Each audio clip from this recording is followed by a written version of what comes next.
So I ended up buying this. It's the Rightline Gear.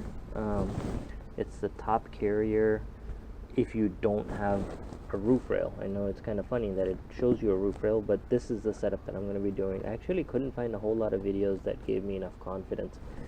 Since we were going on a long trip, we were going about 1,300 miles each way, so from Texas to Yellowstone, so I was definitely very nervous. Now the part number on this is 100R20. I think this is, I picked this up in Academy for all of you that are in Texas, but this is it. This is the unit right here.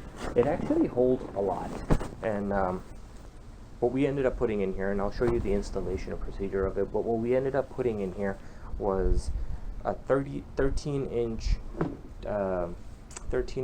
tote, 2 storage boxes. I'm sorry, not 13-inch, 36. It's a 36-inch tote bag. Those ones that you use for traveling, and then we put 2 of those storage bins that you would use in storing stuff in your garage. 2 of those, and then hiking bags. We actually put pack and play for the young one. It holds a lot of stuff, and then of course you can put your hiking boots and stuff like that. All of that went in here.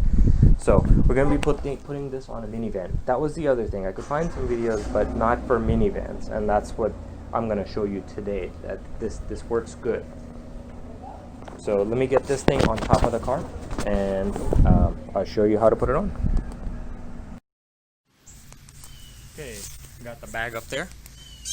The first thing you want to do is you want to wipe down the top of your surface, because if you don't, it will act as, your dirt is going to act as grit and sand, essentially act like a sandpaper, and it will probably take some of this clear coat off. You don't want to do that. Granted, the bag doesn't really move a whole lot, but you want as clean as possible. Some people even go and put like a yoga mat or something like that. You could do that as well. I didn't do it. I didn't really find a whole lot of movement, but do take that extra precaution. If you have any recommendations on what to use to clean, whether it's Windex, I'm not going to vouch for one recommendation or another, but if anyone has any experience, do share in the comments below so others can read it. You want to put the logo on top. This side is not going to open. The back side is what opens. So I'll show you inside. It's got plenty of room. Like I mentioned, it will take a lot of stuff. So go ahead and center it on top of the van. I have a sunroof, so I lined up the front of it to the back of the sunroof. Don't open the sunroof. It's going to get you in trouble, because I think the glass actually moves over it, but we didn't open it. But it did give me enough room to where I could, or if I was uncomfortable, or if I just wanted to check up on the bag, I could open up the little slider on the sunroof and just look inside. So it did give me that flexibility. Anywho, let me grab a strap and show you. Once you fill this up, you're going to put the zipper on, which is one barrier from rain and everything.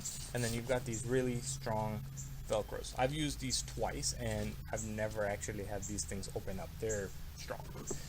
Here, the way we're doing the installation, we're doing it without the rails, so you're going to use the side ones. The orientation of whether you put the hook on the back or the front is not that important, and I'll tell you why in a second. So feed it from the back, bring it around to the front. Don't have a little knot in it, so keep it straight. Here's why. So what I was saying, it doesn't matter, is because if you install this, and you were driving down the road, what I ended up doing the first time, I installed it and then drove down the road probably about a mile or 2, and it makes a very obnoxious sound. Something to do with harmonics or whatever. But anyways, to break that frequency from the air, you just give this a twist, and then it breaks it up. So we're gonna put this right here. Just jam it up right here, and then pull on this real tight. So see how it makes this curve, and it doesn't really matter whether it's got 1 or 2. 1 is plenty, half is plenty, but as long as you make it, I'll give that a second to drive by, sorry about that. So the wind will come and just kind of change direction. They'll prevent the vibration, right? So that's the back right here. So I won't tighten it all the way, but I will show you that when you close, it will not get caught up or anything on the back door. So there we go, holds strong. On the front side, we'll do the same thing. Just pull on it real good, grab this. I won't really show you this again, but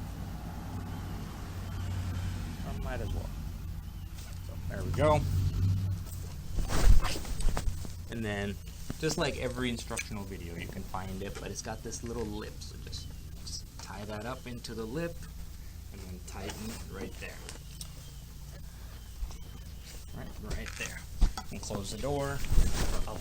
I will show you, what I didn't show you is the most important thing of this whole installation. So on the back side, don't go in and grab the lip, because if you do, your door's gonna come and it's gonna get caught up. Put it on top, right here, and just kind of slide it in. Again, I'll take this out, take a look. I've used this thing twice and it doesn't damage your weather strip. Really doesn't. If you kind of look from the side, I'll show you. It doesn't damage anything, not at all. So I'm not worried about it.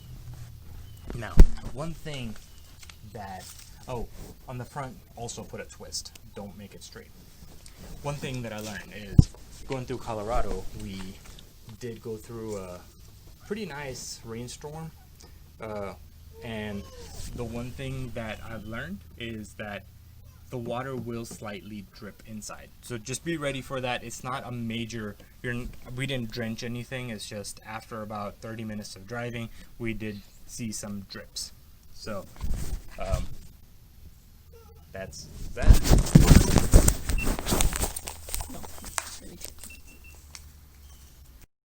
Where it was annoying, but it's just something to mention that it does add wind noise to your drive.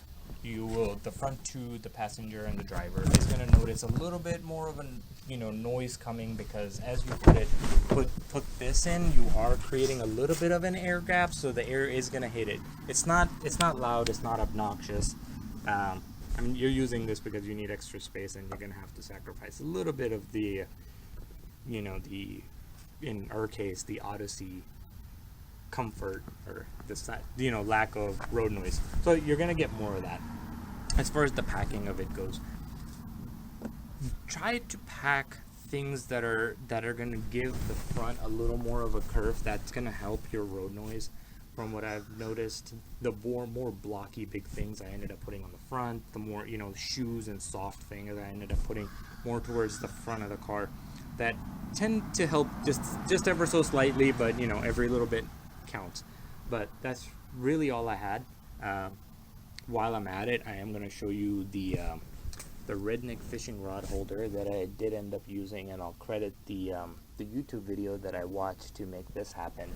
The only modification, again, I'm making this video on an Odyssey, so I can't vouch for others, but I used two, on the yellow ones, these are 36-inch bungee cords, and then the back one is two 4-foot bungee cords. But it worked good. Don't judge my nesting on the fishing rod, but it worked. I actually had 4 of them in there. Ended up taking 2 out, and it's time to clean up today, so just got 2, but it works great. It keeps it off of the heads and stuff. Thanks for watching.